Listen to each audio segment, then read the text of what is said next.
नमस्कार दोस्तों, स्वागत है आपका अपना YouTube channel AJ English with RV sir में। इस वीडियो में हम एक और बहुत ही महत्वपूर्ण पोएम का डिस्कशन करने जा रहे हैं। Now the leaves are falling fast, poem number 3, rainbow part 2। तो यदि आप बिहार बोर्ड के विद्यार्थी हैं, 2023 में एग्ज़ाम देने जा रहे हैं, तो यह वीडियो विशेषकर आपके लिए बहुत ही अच्छा होने वाला है। तो देर नहीं करते हुए स्टार्ट करते हैं। और स्टार्ट करने से पहले आपको मैं हर बार की तरह इस बार फिर एक जोश और जुनून जगाने के लिए कहना चाहता हूँ कि मंजिल उन्हीं को मिलती है जिनके सपने में जान होते हैं। मंजिल उन्हीं को मिलती है जिनके सपने में जान होते हैं। पंख होने से कुछ नहीं होता, हौसलों से उड़ान होती है। तो अब ये ध्यान रखना है कि हौसला बनाए हुए रखना है। एग्ज़ाम के समय थोड़ा सा पैनिक होता है विद्यार्थी को, बहुत सारे मन में प्रश्न चलता है कैसे एग्ज़ाम होगा, क्या होगा, नहीं होगा। लेकिन एकदम इस चीज़ को हटा दीजिए, जो होगा सब ठीक होगा। आप याद करेंगे कि सर बोले थे एग्ज़ाम बेहतर जाएगा, कोई दिक्कत नहीं। अगर अभी से आप टेंशन लेते हैं तब एग्ज़ाम ख़राब जाएगा, एकदम बिंदास एग्ज़ाम जाएगा, कोई दिक्कत नहीं है। तो चलिए स्टार्ट करते हैं। Now the leaves are falling fast. इसमें बहुत सारे जो लाइन्स है, जो मेटाफोरिकल लाइन्स है, जिसका अर्थ निकालना पड़ेगा, आपको समझना पड़ेगा कि कवि क्या कहना चाहते हैं। ऐसा नहीं कि टू द पॉइंट हम इसका हिंदी कर देंगे, ये स्टोरी नहीं है। पोएम जो होता है उसका सेंस होता है, उसका भाव होता है, लिखा हुआ कुछ और रहेगा, समझना कुछ और पड़ेगा। अब यहाँ पर ही हमको जिस इनका टाइटल ही नहीं समझ में आ रहा कि now the leaves are falling fast का मतलब क्या हो रहा है। लीव्स यहाँ किस चीज़ को रेफर कर रहा है, लीव्स का मतलब क्या हो रहा है, फॉलिंग फास्ट कहने का मतलब क्या हो गया, पत्ते तेज़ी से झड़ रहे हैं। क्या पत्ते तेज़ी से झड़ रहे हैं, इसका मतलब क्या हो रहा है।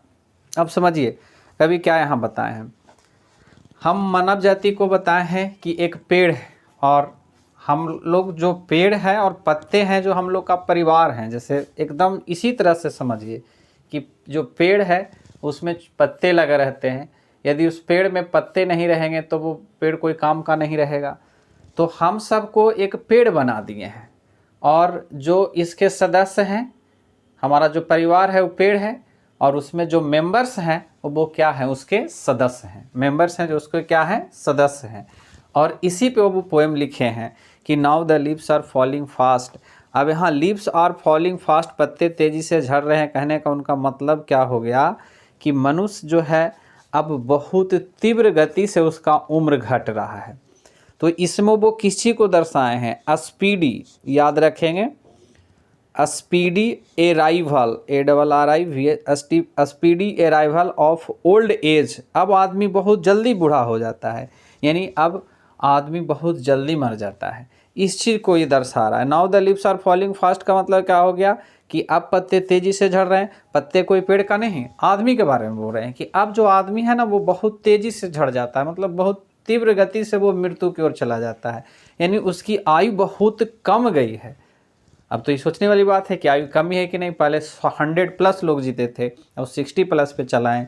और हम इस गुमान में हैं कि हमारे पूर्वज उतना मतलब बुद्धिमान नहीं थे, हम ही बुद्धिमान हैं।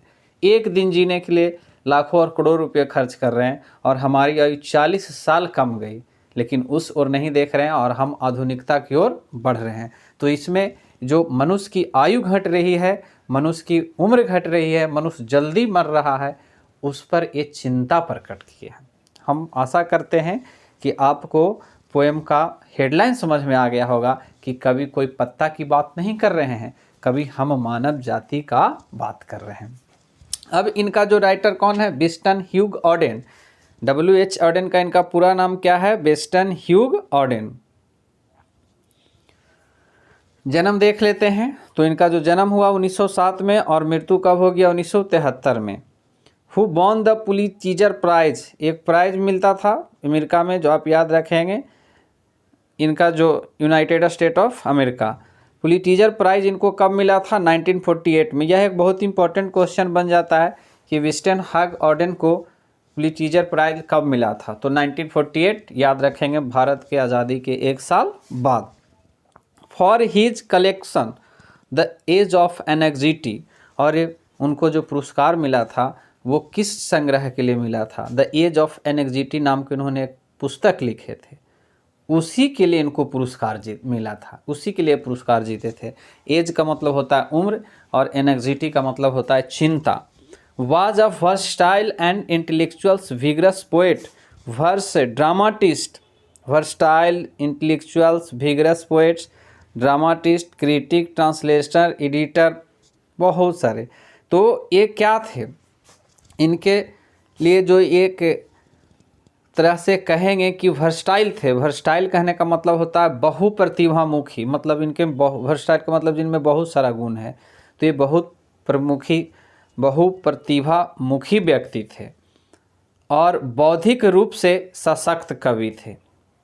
विगरस पोएट थे मतलब ऊर्जावान कवि थे, बौद्धिक रूप से इंटेलेक्चुअल से। वर्स ड्रामाटिस्ट, और एक क्या थे, काव्य नाटककार थे ड्रामाटिस्ट। और क्या थे, क्रिटिक थे। क्रिटिक, ड्रामाटिस्ट नाटककार, क्रिटिक मतलब आलोचक, ट्रांसलेटर का मतलब अनुवादक थे, और एडिटर का मतलब क्या थे, संपादक थे। तो देखिए एक व्यक्ति में अगर इतना गुण हो जाए, उसी व्यक्ति को हम लोग क्या बोलते हैं, versatile. A person who has a lot of knowledge, capacity to do something. तो ये कवि थे, ड्रामाटिस्ट थे, नाटककार थे, क्रिटिक थे, ट्रांसलेटर थे, एडिटर थे, ये सारे गुण इनमें था, इन्हीं लिए इनको वर्सटाइल बोला गया है। तो वर्सटाइल का मतलब समझ गए, बहुप्रतिभामुखी, जिसमें बहुत सारा प्रतिभा है, जिसमें बहुत सारा प्रतिभा है। Poetry to him was a serious game which should be deepen people's self awareness, but it should in no case directly affect men's political और religious choices। Poetry to him, काव्य लिखना उनके लिए एक गंभीर विषय था, सीरियस था, सीरियस गेम था, खतरों का खेल समझते थे कविता लिखना। अब हमारे मन में आता है कि सर कविता लिखना में खतरों का खेल क्या है खतरों का खेल। यदि कोई बहुत प्रचलित कवि हैं, अगर वो कविता लिख दिए और वो कविता राजनीति के प्रति है कि नेता के सच्चाई को बता रहा है, तो खतरा बढ़ जाएगा, उनकी हत्या हो सकती है, उनको जेल जाना पड़ सकता है। मतलब बहुत प्रसिद्ध कवि हैं, तो अगर कोई ऐसा कवि है जिनको कोई जानता ही नहीं है, मतलब हम लोग एक हैं तो हम लोग सोशल नेटवर्क पे हैं, लेकिन हम लोग को लोग उतना नहीं जानते। हम लोग ट्वीट करेंगे, फेसबुक पे कुछ भी लिखेंगे, उतना नहीं होगा। लेकिन मान के चलिए कोई बड़े व्यक्ति हैं, नरेंद्र मोदी, वो कुछ लिख देंगे, तुरंत मतलब हंगामा हो जाएगा। ये तो बहुत बड़े हैं, छोटा छोटा नेता जो या एक्टर्स हैं, एक्टर है, ये सब का फॉलोअर्स बहुत है। तो ये इनको समझिए क्या बोल रहे थे कि पोएट्री, काव्य लिखना एक गंभीर विषय था, खतरों का खेल समझते थे। क्यों खतरों का खेल समझते थे, देखते हैं कभी कभी फिल्म वगैरह जो लोग बनाते हैं तो फिल्मकार का, एक्टर का, एक्ट्रेस का विरोध करते हैं। क्यों? क्योंकि वो क्या करता है कि लोगों को धार्मिक चीज़ों से जोड़कर उसको इफेक्ट करता है। हमारे धर्म के खिलाफ लिख दिया, हमारे धर्म के खिलाफ दिखाया गया, तो हम लोग उग्र प्रदर्शन करने लगते हैं। तो इसीलिए बोलते हैं कि कविता लिखना भी एक क्या था, गंभीर विषय था। क्यों गंभीर विषय था?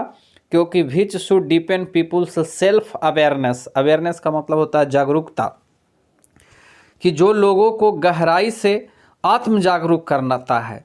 कविता कोई ऐसा चीज़ नहीं है, लोगों को अंदर से जाकर उसको जागरूकता फैलाता है। उस कविता को पढ़कर हम लोग कुछ न कुछ जागरूक होते हैं, कुछ न कुछ शिक्षा मिलते हैं। यदि गलती से उस कविता में कुछ गलत चला गया तो खतरा बढ़ जाएगा। तो यही चीज़ लिए बोलते थे कि पोएम लिखना कोई आम बात नहीं है, कविता लिखना, पोएट्री लिखना एक सीरियस गेम है, क्योंकि ये लोगों को गहराई से जाकर जागरूक करता है। In no case directly affect men's political और रिलीजियस चॉइसेस। देखिए यहाँ पे बोल दिए, कभी कभी ऐसा होता है कि ये लोगों के राजनीतिक और धार्मिक चीज़ों पर सीधे सीधे प्रहार करता है, सीधे सीधे उसको प्रभावित करता है, जो नहीं करना चाहिए। तो सीधे सीधे उसको प्रभावित करेगा, धार्मिक चीज़ के बारे में उसके या राजनीतिक चीज़ के बारे में प्रभावित करेगा। तो इसीलिए बोलते थे बड़ा खतरनाक काम है। आज़ादी के समय में भी हमारे कवि लोग बहुत जेल गए थे, क्योंकि वो कविता लिखते थे लोगों को जागरूक करने के लिए कि कैसे हमको आज़ादी मिलेगा। लेकिन अंग्रेज लोग जो है उसको उल्टा ले लेता था कि नहीं, इसको जेल में बंद करो, इसके कविता के चलते इतना हंगामा हुआ है, लोग इतना उग्र हुए हैं। तो इस प्रकार से वो समझते थे कि बहुत सीरियस गेम है, क्योंकि ये लोगों के अंदर से जागरूक करने का काम करता है। और इनके जो पॉलिटिकल, कभी कभी पॉलिटिकल से मतलब राजनीतिक क्षेत्र से, कभी कभी धार्मिक क्षेत्र को गहराई मतलब दुख पहुंचा देता है। His early poem exhibits his interest in political affairs. हाँ, ये भी देखिए, उनका जो शुरुआती दौर का जो पोएम था, उनकी जो प्रारंभिक कविताएं लिखते थे, उनमें राजनीतिक का रुचि और विचारों को प्रदर्शित करते थे। कि पहले जो पोएम लिखते थे उसमें राजनीतिक झलक था, राजनीतिक और को देखने को मिलता था और उसके मुद्दे पर लिखते थे। जैसे अभी हम लोग के देख रहे हैं, एक जो लोक कवि नेहा सिंह राठौर है, देखेंगे वो हमेशा पॉलिटिकल इशू पे लिखते रहती है, बेरोजगारों के लिए बिहार में कावा, गुजरात में कावा करके सब जो गाते हुए रहती है, यूपी में कावा। तो वो लोगों को क्या कर रहा है, पॉलिटिकल अफेक्ट कर रहा है। जो राजनीतिक रूप से जो किसी पार्टी का पक्ष में है, उनको वो एक पार्टी वाला सपोर्ट करेगा, दूसरे पार्टी वाला क्या करेगा, विरोध करेगा। तो इनका भी जो पोएम था वो पहले क्या था, पॉलिटिकल अफेयर्स पे रहता था। अफेयर्स का मतलब मुद्दा, मामला। But his later poems are overtly Christian and more personal in tone. लेकिन बाद में इन्होंने अपना जो पोएम था उसके थीम को क्या कर दिए, बदल दिए। लेकिन एक कविता से फिर क्या हो गए, ईसाई धर्म पे और व्यक्तिगत रूप में इनका कविता होने लगा। अब now the leaves are falling fast है क्या, किस प्रकार का पोएम है? तो याद रखेंगे यह एक लिरिकल पोएम है। क्या है? यह एक लिरिकल पोएम है। चलेंगे आगे देखेंगे नेक्स्ट में इनका क्या है। तो पहले याद रखेंगे कि पहले जो लिखते थे पॉलिटिकल पर लिखते थे, बाद में व्यक्तिगत रूप उसमें ले लिए और वो क्रिश्चियन धर्म, ईसाई धर्म पर अपना पोएम लिखना चालू कर दिए। As a technician Auden explored, आप लोग किताब सब निकाल लेंगे और लाइन बाय लाइन देखते चलेंगे। As a technician Auden explored variety of stanza forms and metres. एक तकनीकी और एक टेक्नीशियन होने के रूप में ऑर्डेन ने अलग प्रकार के छंद, रूपों और मानकों, पैमानों की खोज की। उन्होंने मतलब एक टेक्निक का मतलब नया नया चीज़ खोजने का तरीका। तो वह एक टेक्नीशियन थे, हर बार वो नया चीज़ खोजने का प्रयोग करते थे। Auden explored a variety of stanza forms and metres. एक तकनीशियन होने के रूप में, तो टेक्नीशियन मतलब जो कोई काम को अच्छी तरह से, मतलब किसी काम के बारे में जानता है, जैसे इलेक्ट्रिक का टेक्नीशियन अलग अलग चीज़ में होता है। तो ये पोएम के रूप में अपने आप को एक टेक्नीशियन मानते थे। तो एक टेक्नीशियन के रूप में ऑर्डेन ने अलग प्रकार के छंद रूपों को, वेराइटी ऑफ स्टांजा फॉर्म, छंद रूपों को और मानकों को, मीटर का मतलब होता है मानक और पैमानों की क्या की, खोज की। और he had a passion for bird coining. Passion का मतलब होता है लगाव, भावना। उनको क्या थी, जुनून था। उनको क्या था, जुनून था। उनके पास किसी का जुनून था नए नए शब्दों की खोजने का। He had a passion for bird coining and using archaic words. और उनके जो थे पुराने शब्दों का इस्तेमाल करने का उनका शौक़ था, जुनून था। आर्किक वर्ड है ना, पुराने शब्द, सॉरी नए शब्द नहीं। वो वर्ड को क्वाइन करते थे, वर्ड को एक साथ इकट्ठा करते थे और पुराने शब्दों का इस्तेमाल करने का उनको शौक़ था। इससे क्या दिक्कत होता था रीडर में, which makes him at times difficult to understand. जो कभी कभी उनको जो कविता था, उनकी भावनाओं को, उनको रचना को समझना मुश्किल हो जाता था। मतलब पुराने शब्दों का खूब यूज करते थे, बड़ा शौकीन व्यक्ति थे, पुराने शब्दों का यूज करते थे अपने पोएम में। इसलिए कभी कभी क्या होता था, उनको कविता को समझना मुश्किल हो जाता था। He left England as early as 1939 to settle permanently in the United State. और उन्होंने इंग्लैंड छोड़ दिए, और इंग्लैंड 1939 में छोड़ दिया और परमानेंटली जाकर कहाँ बस गए, यूनाइटेड स्टेट ऑफ अमेरिका में। अब जब अमेरिका में चले गए तो इनके वर्क है जो दो भाग में डिवाइड हो गया। एक वर्क जो हो गया, ordained work is divided into the British and American phase. Phase का मतलब होता है चरण।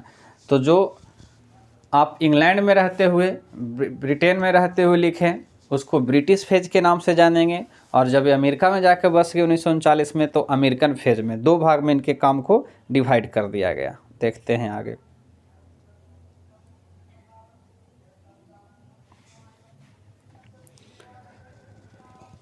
Into the British and American phase. The notable work of English phase. जो इंग्लिश फेज मतलब अंग्रेज में, मतलब इंग्लैंड में रहते हुए जो उन्होंने लिखे उनके चरण का, तो उनका क्या क्या था मुख्य कार्य, मुख्य रचनाएं, the orators, the dance of death, look, stranger, Spain and another time, ये यहाँ तक। द नोटेबल वर्क और उनका कुछ और महत्वपूर्ण काव्य, now the leaves are falling fast, जैसे यहाँ पे the notable works of American phase, new year letter, American phase में new year letter, for the timing being, the age of anxiety, इसी के लिए इनको पुरस्कार मिला था Pulitzer, the shield of Achilles, the present lyric, यह देखिए यहाँ पर लिरिक है, ये क्या है, now the leaves are falling fast, ये क्या है, एक लिरिक है। लिरिक मतलब भावात्मक सॉन्ग है। और now the leaves are falling fast का थीम क्या है, enact the frustration inherit in human life, the aspiration that are not fulfil and the sense of loneliness in which every individual lives and dies. क्या है, तो जो now the leaves are falling fast मानव जीवन में मौजूद कठिनाइयों को दर्शाती है। मानव जीवन में फ्रस्ट्रेशन है, कठिनाई है, उसको दर्शाती है। और the aspiration that are not fulfil, और मानव जाति में एक ऐसी अभिलाषाएँ हैं, इंस्पिरेशन का मतलब अभिलाषाएँ इच्छा है जो पूरी नहीं होती है, और अकेलापन की भाव को दर्शाती है, सेंस ऑफ लॉयलनेस को दर्शाती है, जिसमें प्रत्येक इंडिविजुअल व्यक्तिगत जीवित रहता है और मरता है। तो इसमें वो इस चीज़ को दर्शा रहे हैं। इसका मेन थीम हो गया कि मानव जाति में बहुत सारे मतलब इच्छाएं हैं, उनकी इच्छाएं इतनी हैं कि पूरा नहीं किया जा सकता, और वो अपनी इच्छा को पूरा करते करते वो खुद पूरा हो जाता है, मतलब खुद ही क्या हो जाता है, मर जाता है। आप समझेंगे कितना बढ़िया बात बोल रहे हैं। अब यहाँ से पोएम्स का जो देखते हैं, इनका जो ये तो हो गया इनका परिचय, थोड़ा सा W.H. ऑडेन के बारे में। अब आगे देखते हैं, पोएम का लाइन्स देखते हैं। Now the leaves are falling fast, अब पत्ते तेजी से झड़ रहे हैं, अब पत्ते तेजी से गिर रहे हैं, nurses flower will not last. और नर्सेज फ्लावर कहने का मतलब हो गया कि जो पेड़ के नीचे फूल की जो छोटा छोटा, देखिए इसमें फिगर में है, देखेंगे पेड़ के जो नर्सेज फ्लावर्स, नर्सेज मतलब नर्सरी, छोटा छोटा जो पेड़ पौधा होता है, और बोलते हैं कि उसके फूल है वो भी अब नहीं टिक पाएंगे। Nurses to the grapes are gone, और वो कहाँ जा रहे हैं, जो नर्सेज हैं वो कहाँ जा रहे हैं, वो ग्रेव में जा रहे हैं। ग्रेव्स का मतलब क्या होता है, तो ग्रेव्स का मतलब होता है कब्र। ग्रेव्स का मतलब क्या होता है, कब्र। तो बोलते हैं कि अब पत्ते तेज़ी से गिर रहे हैं और पेड़ों के नीचे फूल की भी अब नहीं है, और नर्सेज कहाँ जा रहे हैं, कब्र में जा रहे हैं। और and the prams go rolling on, और बच्चे की जो गाड़ियाँ खिलौने हैं उन्हें क्या कर दिए हैं, रौंद दिए गए हैं। प्राम्स होता है चार गाड़ी, जैसे बच्चा छोटा छोटा गाड़ी नहीं चलाता है, मॉल वगैरह में जाते हैं तो उसको बच्चा को चढ़ने के लिए छोटा छोटा क्या रहता है, गाड़ी रहता है, उसी को प्राम्स बोलते हैं। अब इस लाइन को हम लोग समझेंगे, इसका हिंदी हम लोग करेंगे तो ऐसे निकलेगा कि अब पत्ते तेज़ी से गिर रहे हैं, पेड़ों के नीचे फूल भी अब नहीं रहे। नर्सेज मतलब फूलों को सहयोग देने वाला पेड़, छोटा छोटा जो पेड़ होता है बड़ा पेड़ के नीचे, वो कब्र में जा चुके हैं, और बच्चे की गाड़ियाँ खिलौने उन्हें क्या कर रहे हैं, रौंद रहे हैं। ये तो इसका सीधा सीधा मीनिंग हो गया, लेकिन कवि इसमें कह क्या रहे हैं, हम पहले ही बोले हैं कि मानव जाति की बात कर रहे हैं। अब now the leaves are falling fast कहने का मतलब हो गया ना कि अब पत्ते तेजी से झड़ रहे हैं, मतलब मनुष्य की मृत्यु अब बहुत जल्दी हो रही है, मनुष्य बहुत जल्द बूढ़ा हो जाता है। Nurses flowers will not last, और जो उसके छोटे छोटे बाल बच्चे हैं, नर्सेज फ्लावर किसको बोल रहे हैं, जैसे बड़ा पेड़ है और उसके नीचे छोटा पेड़ है, तो हमारे पिता हो गए, दादा हो गए, बड़े पेड़ हो गए, और हम लोग छोटे छोटे बच्चे हो गए, वो क्या हो गए, नर्सरी हो गए, उनके सामने छोटे हो गए। तो बोलते हैं हम उनको सपोर्ट करेंगे आगे चल के, लेकिन बोलते हैं वह भी अब नहीं टिक रहा है, वह भी अब नहीं रहा। Nurses to the grave are gone, और वह भी बहुत जल्द मृत्यु के आगे उसको कब्र की ओर बढ़ रहा है। And the prams go rolling on, और जो छोटे छोटे बच्चे हैं उनको भी अब ये समय है ना, वो ज़्यादा दिन जीने नहीं देगा, उसको भी क्या करेगा, रोल डाउन करेगा, कुचल देगा। तो कभी इसमें इस चीज़ को बता रहे हैं कि मनुष्य जो है वो बहुत तीव्र गति से मृत्यु की ओर जा रहा है, और उसको सपोर्ट करने वाला पौधा भी अब कमज़ोर हो गया है, वह भी अब ज़्यादा दिन नहीं। ऐसा नहीं है कि अब मतलब बूढ़े आदमी हैं तो वो जल्दी मर जाएंगे। अब हम लोग के पीढ़ी जो आने वाले हैं वो उसका आयु प्रतिदिन कमता ही जाएगा, बढ़ेगा नहीं।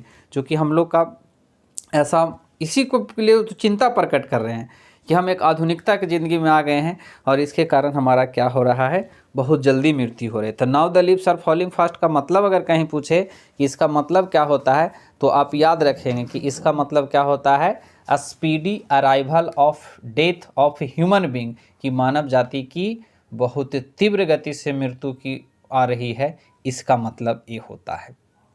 तो समझ गए कि बड़े बड़े पेड़ मतलब हम परिवार में जो बड़े सदस्य हैं, बूढ़े बुजुर्ग आदमी हैं, वो तो नहीं टिक पा रहे हैं ज़्यादा दिन, लेकिन अब बच्चा भी जो है, छोटा फ्लावर्स भी है, वह भी कहाँ चला गया, वो कब्र की ओर तीव्र गति से जा रहा है और उसकी गाड़ी भी क्या हो रही है, रोलिंग जा रही है, मतलब घिसटी जा रही है, उसको भी नहीं छोड़ा जा रहा है। ये लाइट ये क्लियर हो गया। फिर आगे कहते हैं whispering neighbours left and hand. Whispering neighbours कहने का मतलब हो गया मौत का सौदागर, मौत का एजेंट, दलाल, मौत का देवता, यानी यमराज हम लोग कह सकते हैं। और कभी कहते हैं कि मौत के जो सौदागर हैं वो बाएं और दाएं हैं, मतलब कहीं दूर नहीं है, वो हमारे आस पास में ही है। Pluck us from the real delight, और वो क्या करता है, हमें असली खुशी से दूर कर रहे हैं, दूर कर देते हैं। यानी मौत के सौदागर जो हैं वो क्या करते हैं, हमको दूर कर देते हैं जिस दिन वो हमारे आसपास में हैं। और ये जो हमारा हंसता खेलता दुनिया जो परिवार है, उससे हमको वो खींच कर लेकर चला जाता है, हम दूर हो जाते हैं। कैसे, और and the active hand must freeze, और एक्टिव का मतलब सक्रिय, जो हाथ है अभी चल रहा है वो तो सक्रिय है। आदमी जब जिंदा रहता है देखिए उसका हाथ चलते रहेगा, वो मरने के बाद क्या हो जाता है, फ्रीज हो जाता है। फ्रीज का मतलब होता है जम जाता है। आप देखे होंगे कि कोई भी चीज़, मरा हुआ आदमी है या कोई भी पशु है, पक्षी है, देखेंगे उसका शरीर क्या हो जाएगा, कड़ा हो जाएगा, उसका शरीर क्या हो जाएगा, कड़ा हो जाएगा। तो इसीलिए कि यहाँ पे हमको आप कहना चाहते हैं, झुकता वही है जिसमें जान है, नहीं, झुकता वही है जिसमें जान है, अक्कड़ तो मुर्दों की पहचान है। तो झुकना सीखिए, अक्कड़ नहीं अपने में लाइए। कभी क्या कह रहे हैं कि मरने के बाद हमारा शरीर क्या होता है, फ्रीज हो जाता है, जैसे मुर्दा, dead body.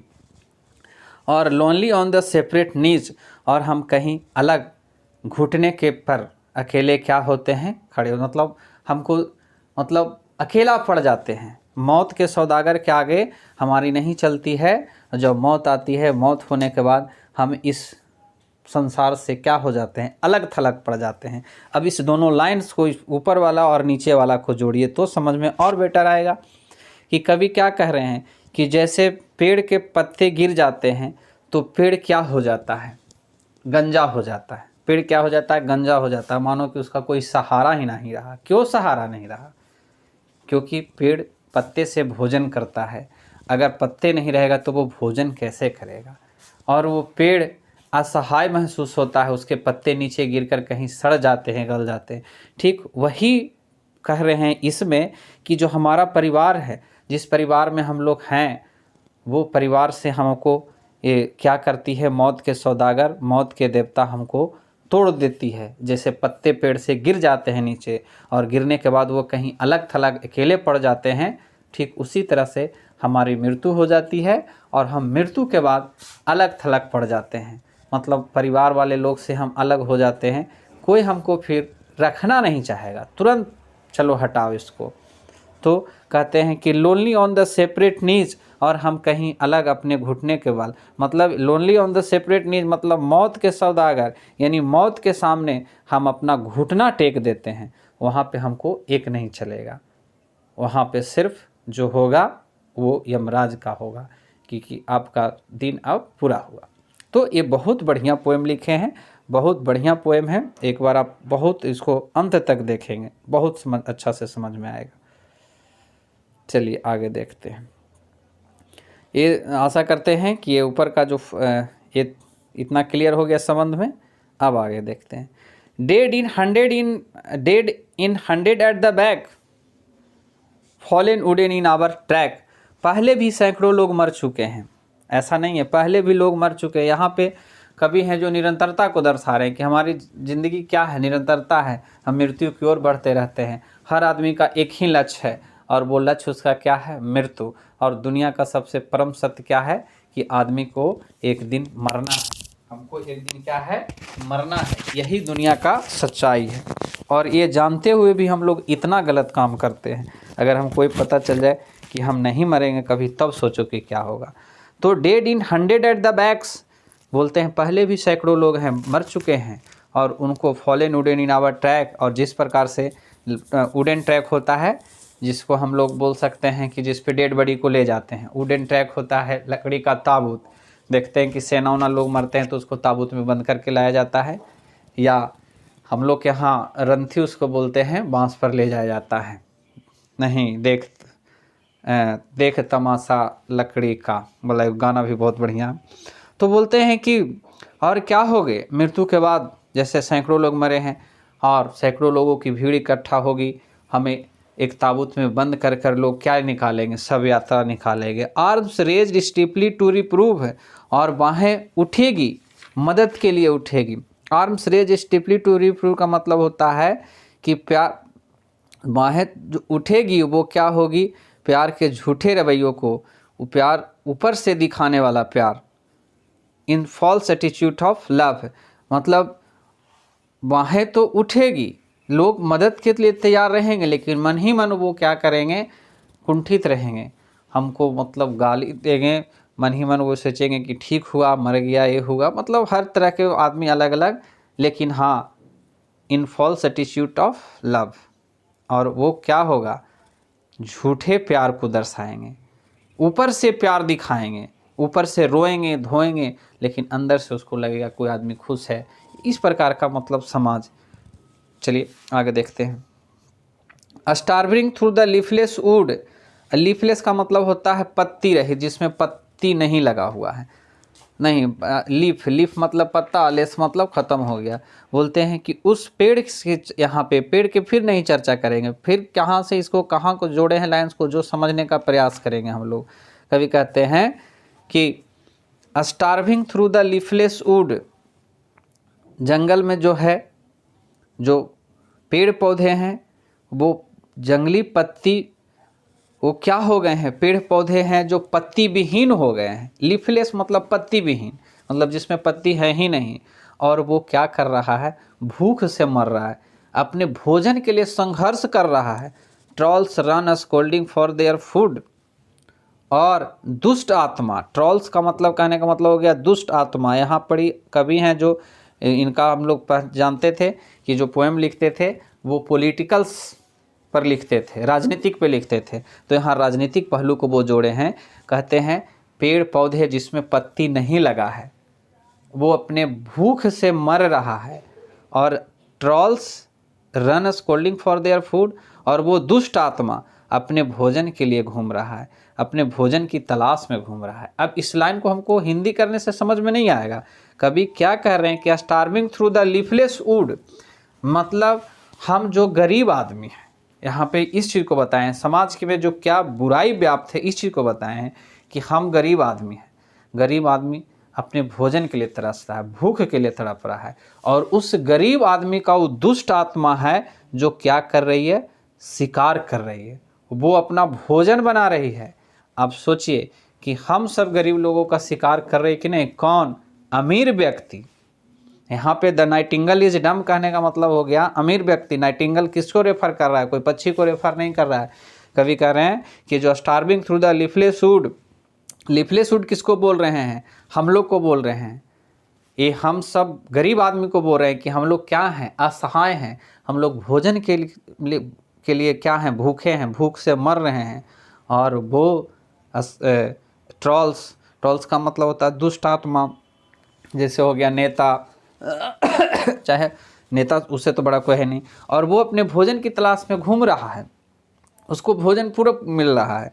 And the Nightingale is dumb, लेकिन ये जो समाज के पढ़े लिखे लोग हैं वो गूंगा भोग चुके हैं। नाइटिंगल का मतलब हो गया rich person of the society. अगर क्वेश्चन आपको पूछेगा कि नाइटिंगल का अर्थ क्या हो रहा है, तो बड़े लोग वो क्या है, गूंगा हो गए हैं। And the angel will not come, और हम गरीब लोग इस आशा में हैं कि कोई फरिश्ता तो आएगा जो हमको इस मुश्किल से बचाएगा। अब सोचिए कि हम गरीब आदमी इस बात में है कि नहीं। हम लोग हर बार वोटिंग करते हैं, चुनाव के समय आता है, कभी कोई आएगा कि इतना रोज़गार दे देंगे, 10 लाख दे देंगे, कोई बोलेगा 2 करोड़ दे देंगे, और हम लोग इसके चक्कर में फंसे रहते हैं। वो हमको शिकार करता है, वो क्या करता है, हमारी भोजन की तलाश में वो घूम रहा है और हम लोग उसके भोजन हैं। अमीर मतलब जो दुष्ट आत्मा है, और वो क्या करेगा कि हम लोग को शिकार कर लेगा, फिर हम लोग भूखे मरेंगे। और हम लोग भूखे मरेंगे, और इसके पीछे क्या कारण है कि नाइटिंगेल नाम समाज के पढ़े लिखे व्यक्ति हैं ना, वो गूंगा बन चुके हैं, वो आवाज़ नहीं उठा रहे हैं। जैसे बुलबुल गूंगा हो चुकी है। बुलबुल किसको कह रहे हैं, नाइटिंगेल किसको कह रहे हैं, the rich person of the society, समाज के धनी लोगों को। And the angel will not come, और कोई, एंजल का मतलब क्या होता है, फरिश्ता, ANGEL होता है, थोड़ा सा मीनिंग यहाँ गड़बड़ है, ANGEL नहीं ठीक है। और एंजल विल नॉट कम, और फरिश्ता मतलब कोई भगवान हमको नहीं आएगा इस संकट से बचाने के लिए। तो कभी कहते हैं कि सोचिए क्या है एक अमीर आदमी और एक गरीब आदमी की ज़िंदगी। हम गरीब आदमी को खाने के लिए चीनी नहीं मिलता है, और हर अमीर व्यक्ति को, हर बड़ा व्यक्ति को चीनी का बीमारी है। यही अंतर है समझने का। Cold impossible head, list mountain to the lovely head. Cold impossible, बहुत ज़्यादा ठंड है, मतलब बहुत ज़्यादा ठंड यहाँ नहीं दर्शा रहे हैं, बोले आगे बढ़ना असंभव है, यहाँ कह रहे हैं कोल्ड इम्पॉसिबल हेड। इतना ज़्यादा ठंड है कि हम आगे बढ़ नहीं सकते हैं, मतलब हमको आगे बढ़ने नहीं दिया जाएगा इस समाज में। बोलते हैं बहुत ज़्यादा खतरा है, बहुत ज़्यादा क्या है, खतरा है, आगे बढ़ना असंभव है, बहुत ज़्यादा क्या है, तकलीफ़ है, हम आगे नहीं बढ़ सकते हैं, बहुत ज़्यादा खतरा है, आगे बढ़ना असंभव है। इसका मतलब कह रहे हैं कोल्ड इम्पॉसिबल हेड, क्योंकि हम गरीब आदमी हैं। ये दोनों इसको जोड़िए, list the mountains lovely head. और बोलते हैं कि जो ये list the lovely mountain head, हमारे रास्तों में पहाड़ी है, हमारे रास्तों में क्या है, पहाड़ी है। कैसा पहाड़ी है, लवली हेड है, उस पहाड़ का मतलब बहुत खूबसूरत नज़ारा है। कभी कहते हैं कि देखिएगा जो पेड़ पौधे हैं वो क्या हो गए हैं, पत्ती विहीन हो गए हैं, और बहुत ज़्यादा क्या हो रहा है, ठंड पड़ रहा है, और बहुत ज़्यादा मतलब ठंड है, मतलब हम आगे नहीं बढ़ सकते हैं। ये वो नहीं कह रहे हैं, वो कह रहे हैं कि हमको समाज आगे बढ़ने नहीं देगा, इम्पॉसिबल बात है। List the mountains lovely head, उस रास्ते की पहाड़ी को देखिए, बहुत सुंदर चोटी खड़ी है, बहुत सुंदर चोटी खड़ी है, हम आगे बढ़ना चाहते हैं बट असंभव है। Whose white waterfalls could bless, जिसके सुंदर झरने से निकलता हुआ वाइट वाटरफॉल्स का मतलब क्या होता है, झरना। देखिए फोटो में कुछ ही उन्होंने दिखाए हैं, उस प्रकार के प्रयास किए। वो कुड ब्लेस, वो हमें क्या करेगा, आनंद तो देगा। श्वेत झरना से जो पानी निकल रहा है वो आनंद देगा। Travellers in their last distress, और अंतिम यात्रा में करने वाले व्यक्ति को वो क्या करेगा, आनंदित करता है। लास्ट डिस्ट्रेस मतलब अंतिम, मतलब जब अंतिम मृत्यु हो रही है। लेकिन बोल रहे हैं कि समझिए कि ये जो लास्ट का लाइन है, whose white water could bless, वो हम लोग को क्या देता है, आनंदित करता है। Travels in the last distress, अंतिम यात्रा के समय। लेकिन यह जो दुष्ट आत्मा है, बोलते हैं उस दुष्ट आत्मा से बढ़िया तो ये हमारा पर्वत है, ये वाटरफॉल है, जो कभी न कभी किसी जो अंतिम यात्रा करते रहता है व्यक्ति, मरने को है, उसके पानी पीकर वो क्या हो जाता है, धन हो जाता है, उसको बहुत ही आशीर्वाद मिलता है। तो कवि हैं जो इस प्रकार से इन्होंने बताए हैं कि मनुष्य बहुत तीव्र गति से मृत्यु की आगोश में जा रहे हैं, और इसमें यही चीज़ इसको दिखाया गया है कि कवि क्या कहते हैं कि हम मानव जाति एक यात्री हैं। यहाँ पे हम मानव जाति क्या हैं, एक यात्री हैं, और जो बूढ़े लोग हैं शमशान की ओर बहुत तीव्र गति से अग्रसर हैं। कवि कहते हैं कि जब पत्ता पेड़ से गिर जाता है तो वो अलग थलग पड़ जाता है, ठीक उसी प्रकार से किसी व्यक्ति की अगर मृत्यु हो जाती है तो वो इस समाज से, इस पेड़ से अलग होने के बाद, जो परिवार नाम का पेड़ है उससे अलग होने के बाद वो अलग थलग पड़ जाता है। और हम लोग एक यात्रा करने आए हैं और हम लोग यहाँ यात्रा करेंगे और यात्रा करने के बाद हमारी यात्रा पूरी हो जाएगी। और यात्रा बहुत लंबी नहीं, अब धीरे धीरे क्या हो रही है, कम रही है। और हम लोग आकर यहाँ अपना घर बनाने लगते हैं, मेरा घर है, तो ये सब चीज़ है, मेरा ज़मीन है, लड़ाई झगड़ा, ये सब चीज़ कभी ये चीज़ बता रहे हैं हम। तो इस पोएम का ये अर्थ हुआ, लाइन बाय लाइन एक्सप्लेनेशन। फिर इसको हम समरी भी डिस्कशन करेंगे और जिस दिन समरी डिस्कशन करेंगे उसी दिन क्वेश्चंस को भी हम डिस्कशन करेंगे। अभी कंटिन्यू हम पोएम को आपको ख़त्म कर रहे हैं, उसके बाद सारे ऑब्जेक्टिव क्वेश्चंस को इसके ले लेंगे, फिर एक्सप्लेनेशन के ले लेंगे। तो चलिए, थैंक यू वेरी मच। आपको वीडियो कैसा लगा एक बार ज़रूर बताएंगे कमेंट करके। वीडियो अच्छा लगेगा शेयर करिए, लाइक सब्सक्राइब करिए। चलिए, थैंक यू। वंदे मातरम। जय हिंद।